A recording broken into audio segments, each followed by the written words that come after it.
Over the past couple of weeks, many of them have come to see Sir Keir Starmer, Jeremy Corbyn's Brexit spokesman, as an ally. Well, he's certainly shifted the policy on how we leave the EU. But is there more to it than that? He joins me now. Sir Keir. Morning. This is a big change of policy compared with, shall we say, the beginning of the summer where we were talking about it. It's a really important development of our policy. We've always said jobs and the economy come first. We've always said we've got to retain the benefits of the single market and the customs union. What's clear now is the clock is ticking and we are going to need transitional arrangements. The government at one stage was pretending we wouldn't need them. That having been the case, obviously it's important that we take leadership as to what are the terms of those transitional arrangements. And what we've said is the transitional period, i.e. from March 2019 until we get to a new and final deal, will be within a customs union and within the single market. Now, and there's absolute clarity about that, and it's a united Labour Party position, I'm very glad to say. It is a U-turn, because it wasn't long ago that Jeremy Corbyn was sacking people for saying much the same thing. No, it's not a U-turn. It's a development of our policy. On the question of what are the terms of the transitional arrangements, Labour has never said anything other than that we retain the benefits of the single market and the customs union. The argument that has been there is about what the final position is, but this is a development of the policy. It's an important development, and what's really important about this summer is that Labour has got to a united and a clear position. I think that is in the public interest. Because so, to be absolutely clear, for a period of time after we have formally left the EU under Labour's plan, we'd be inside the single market and the customs union. Yes. So we would be paying money in as now, we'd have free movement as now, and would be subject to the European Court of Justice as now. Yes, and let me explain why that is. Firstly, everybody says we've got to avoid a cliff edge. We need certainty and stability, and that is the way to achieve it. It is obvious that we need more time to resolve the position in Northern Ireland. That's a delicate position. It's not just about the technicalities of the border. But also, there's an inevitability about this. The government is going so slowly in negotiations, there's a real risk that they're not going to get on to the phase 2 aspects. And to suggest, as some do, that you can have, as it were, bespoke special arrangements negotiated between now and March 2019 is nonsense. And so this is grown-up politics from the Labour Party in the public interest. You say avoid a cliff edge, but under your plan, you just push the cliff edge a bit further away. I mean, there will be a cliff edge when we leave all these arrangements. I accept that having interim arrangements is necessary, but of course we've got to look at what the end result will be as well, and that's why I say the interim arrangements should be as short as possible. I don't think temporary arrangements, whilst necessary, should go on for as long as any longer than is necessary. So you say as short as possible. How long? Will these temporary arrangements be over by the time of the next election, for instance? Well, I think they could be. And I genuinely think they should be as short as possible. They could be 2 years. They may take longer than that. What's really important is that what we're trying to achieve is a deal which is going to last for decades. And there are some big questions in there that are coming into very sharp focus, because that final deal is a deal where we are going to have to decide as a country, do we want to orientate ourselves around Europe, around the US, or around China, because they're the major trading blocks. Europe is our we share history, we share values, it's our major trading bloc. Now, of course, we will be out of the EU from March 2019, but the EU is the major focus for us on trading. We need to keep that very clearly in focus. So, see, many people look at this plan to stay inside the single market and the customs union, and they think, aha, this is a way of effectively, over time, staying inside the EU. Perhaps the economy goes south for a while, perhaps an election has come with a different result, and then you get another chance at it. And therefore, all the anti-Brexit people are saying, Keir Starmer is giving us a way through. But everybody knows, Andrew, that we leave the EU in March 2019. That's the obvious effect of triggering Article 50, and that will happen.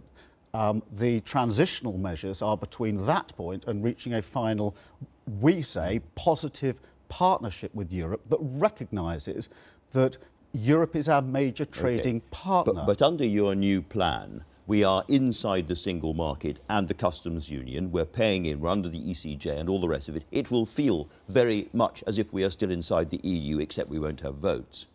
Tom Watson says this could be a permanent arrangement. Well, I think we need to just put Tom Watson's remarks in context. And I don't want to get into the weeds of all this over and over again. Into context or into a box? Well, what we've said about the final arrangement is this. That we want a partnership with the EU that retains the benefits of the single market and the customs union. We are open to a discussion that leaves a customs union with the EU on the table as a viable option.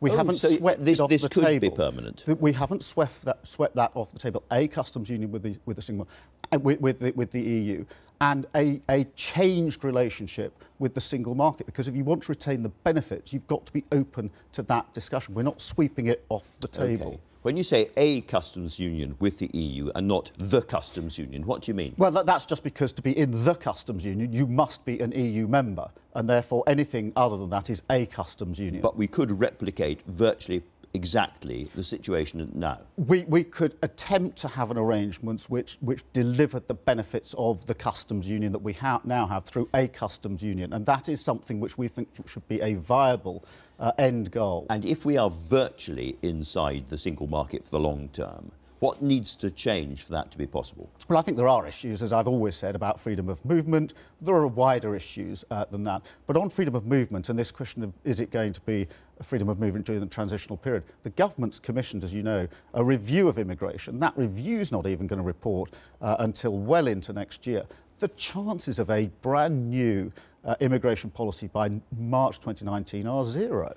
Nonetheless, we're in the situation where, under this plan, we'll be inside the EU in many respects during this transitional page, but we won't have any votes, and we won't be able to strike deals around the rest of the world, as Theresa May was trying to do in Japan, and David Davis has been to the States and all the rest of it. Is this not the worst of all possible worlds? As a short-term basis, it will work. I accept the argument that we won't have votes. In fact, most of the provisions that will be coming into force during that 2 or 3 year period will be provisions that we will have had a say on. But I'm not pretending that transitionals are ideal.